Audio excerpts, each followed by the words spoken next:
Hello, everyone. Welcome back to the Word. Today we're going to read Acts chapter 12.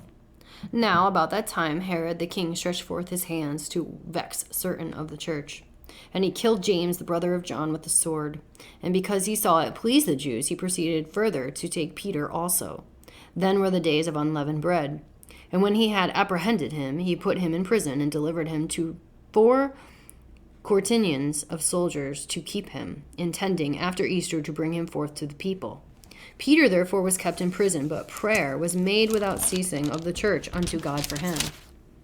And when Herod would have brought him forth, the same night Peter was sleeping between 2 soldiers bound with 2 chains, and the keepers before the door kept the prison. And behold, the angel of the Lord came upon him, and a light shined in the prison. And he smote Peter on the side, and raised him up, saying, Arise up quickly. And his chains fell off from his hands. And the angel said unto him, Gird thyself, and bind on thy sandals. And so he did.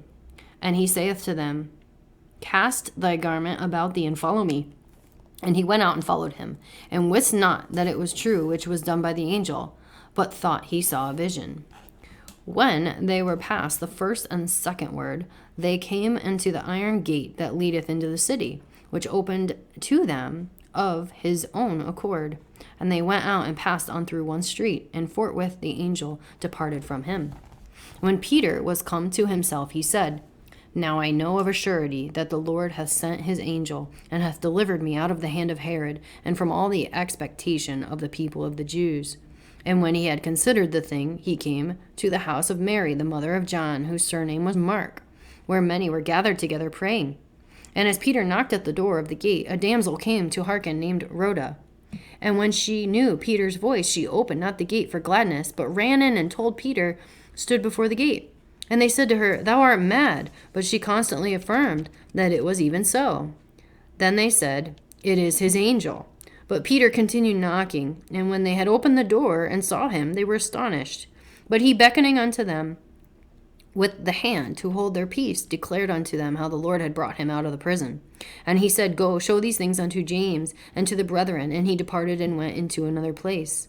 Now as soon as it was day, there was no small stir among the soldiers what was become of Peter. And when Herod had sought for him, and found him not, he examined the keepers, and commanded that they should be put to death. He went down from Judea to Caesarea, and there abode. And Herod was highly displeased with them of Tyre and Sidon. But they came with one accord to him, and having made Blastus, the king's chamberlain, their friend, desired peace, because their country was nourished by the king's country. And upon a set day, Herod, arrayed in royal apparel, sat upon his throne, and made an oration unto them.